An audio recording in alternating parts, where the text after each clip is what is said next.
Hello friends. सबसे पहले मैं आपको एक ही बात बोलूंगा कि वीडियो लेक्चर पूरा देखिए। लिख के देता हूं, कुछ हटकर कुछ अलग लेकर ही जाओगे। हर इंसान, हर बंदा अपने बारे में यही सोचता है कि भाई उसके हिस्से में, उसकी झोली में कभी भी दुख संकट और कठिनाई आए ही ना। अरे जब भी दुख संकट और कठिनाई आती है तो इंसान इससे डर के भागने लगता है। अरे घबराने लगता है, डरने लगता है। दुख संकट और कठिनाइयों से भागना इंसान का स्वभाव बन चुका है, नेचर बन चुका है। अरे इसके बारे में वो सोचना तक नहीं चाहता। लेकिन एक चीज दिमाग में फिट कर लो, ये वही बंदा अपने लक्ष्य को पूरा करेगा। अरे वही बंदा अपने सपने को पूरा करेगा, वही बंदा जिंदगी में कुछ बड़ा करेगा जो बंदा अपने मन से मजबूत होगा। अरे जो बंदा अपने जिगरे से मजबूत होगा। और कौन सा बंदा अपने मन से मजबूत होगा? अरे कौन सा बंदा अपने जिगरे से मजबूत होगा? जिस बंदे की जिंदगी में, जिस बंदे के हिस्से में भर भर के दुख संकट और कठिनाई आएगी। आप मानो या ना मानो, अरे ये मन का साइंस है, ये मन का विज्ञान है कि जिस बंदे की जिंदगी में, जिस बंदे के हिस्से में जितनी ज्यादा समस्या होगी, ये जितनी ज्यादा कठिनाई होगी, जितना बड़ा दुख होगा, ये वो बंदा अपने मन से उतना मजबूत होगा, ये उस बंदे का जिगरा उतना मजबूत होगा। बोलो क्यों? ये क्योंकि मन का साइंस क्या है, जरा समझो।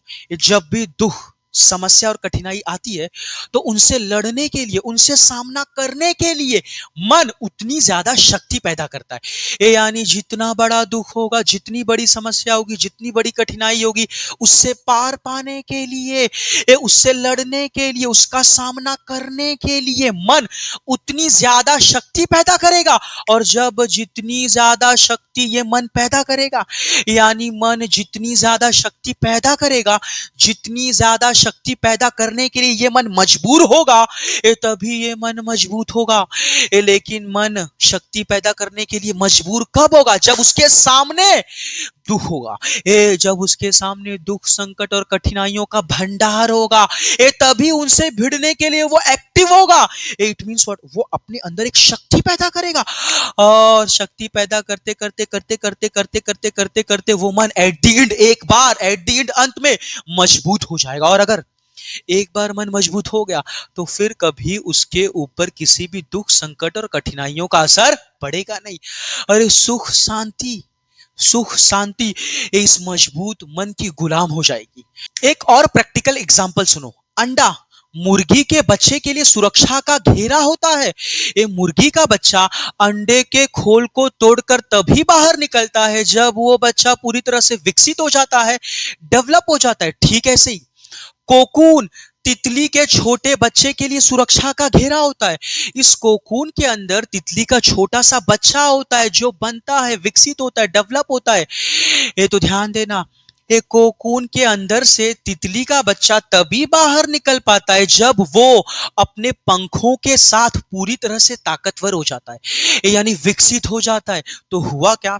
एक बार एक कोकून को एक बंदे ने देखा, और कब से देख रहा था कि भाई उस कोकून के अंदर छोटा सा छेद है, और उस छेद में से तितली का छोटा सा बच्चा बाहर निकलने के लिए छटपटा रहा है, ताकत लगा रहा है, पूरा दम लगा दे रहा है, लेकिन बाहर नहीं निकल पा रहा है।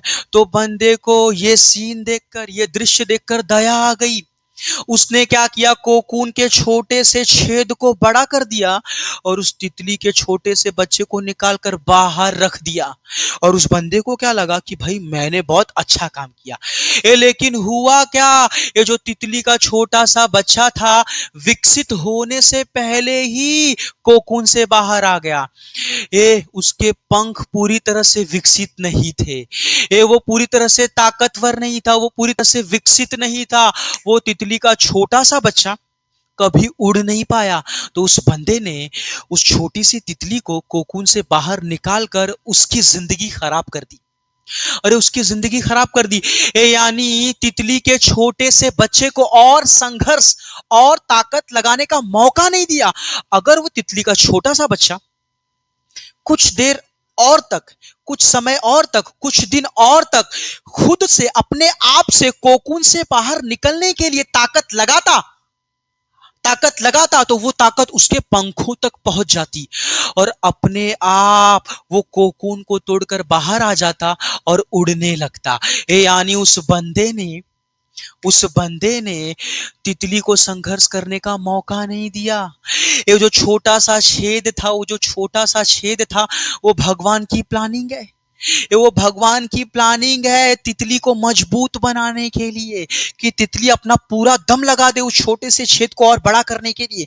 दम लगाते लगाते अपने आप वो ताकत उसके पंखों तक पहुंच जाएगी, अपने आप तोड़ के बाहर निकल जाएगी वो तितली और उड़ने लगेगी। सही, ठीक ऐसे ही दुख, संकट और कठिनाई हमारी जिंदगी में हमें मारने के लिए, हमें बर्बाद करने के लिए नहीं आती भाई। ये दुख, संकट और कठिनाई तो एक वैज्ञानिक तरीके से हमारे मन को मजबूत करने के लिए आती है।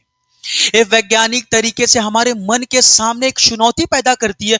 अरे हमें ये मौका देती है, तो इस चुनौती को, इस मौके को स्वीकार करना है, इसका सामना करना है, पांव जमा कर इसका सामना करना है, इसे स्वीकार करना है, भागना नहीं है। ये दुख संकट से, कठिनाइयों से अगर भागा तो खत्म, अरे जिंदगी खत्म। ये अगर इसे स्वीकार किया, इसका सामना किया, तो अपने आप मन अंदर से और उठेगा। इसका सामना करने के लिए आप थोड़ा सा उठोगे, ये मन और उठेगा। इसका सामना करने के लिए आप तैयार रहोगे, तो मन और ज्यादा तैयार हो जाएगा। It means what? अगर सामना किया, अगर लड़ा, तो मन मजबूत होगा, ये मन शक्तिशाली होगा, मन ताकतवर होगा। और एक बार अगर मन शक्तिशाली हो गया, ताकतवर हो गया, ये फिर मन को कुछ और पसंद नहीं आएगा। अरे वो कर्म करना सीख जाएगा, ये सिर्फ कर्म की ओर भागेगा, कुछ करने के लिए भागेगा, किसी के लिए कुछ करने के लिए भागेगा, खुद के लिए कुछ करने के लिए भागेगा, शांत रहना सीख जाएगा। और ध्यान देना, जो बंदा कर्म करना सीख गया, शांत रहना सीख गया, किसी भी स्थिति में, किसी भी दशा में, किसी भी परिस्थिति में, समझो वो बंदा, उस बंदे का मन शक्तिशाली बन गया, ये ताकतवर बन गया। और शक्तिशाली मन के सामने कोई भी दुख, कठिनाई और संकट टिक नहीं पाती, और उस शक्तिशाली मन को पूरी दुनिया में इतिहास रचने से कोई रोक नहीं सकता। भगवान राम, भगवान कृष्ण और भगवान गौतम बुद्ध दुखों और कठिनाइयों का सामना करने के बाद ही मन से ताकतवर बन पाए, ये मन से शक्तिशाली बन पाए। ये तभी इनके शक्तिशाली मन ने इतिहास रचा, ये तभी इनके शक्तिशाली मन ने इतिहास रचा, कुछ ऐसा किया जो कोई और नहीं कर पाया, और पूरी दुनिया के लिए उदाहरण बन गए। स्वामी विवेकानंद, अब्दुल कलाम, ओशो, रजनीश, अब्राहम लिंकन, ये लता मंगेशकर, इन सब ने ज्यादा से ज्यादा दुखों और कठिनाइयों का सामना किया। दुखों और कठिनाइयों का सामना करने के बाद ही ये मन से शक्तिशाली बन पाए, ये तभी इनके शक्तिशाली मन ने चमत्कार किया। It means what? कुछ बड़ा किया, ये कुछ ऐसा किया ये जो इतिहास बन गया। ये फ्रेंड्स, अगर आपको ये वीडियो लेक्चर जरा सा भी अच्छा लगा तो प्लीज सबसे पहले इस चैनल को सब्सक्राइब करें और एक छोटा सा प्यारा सा कमेंट जरूर करें।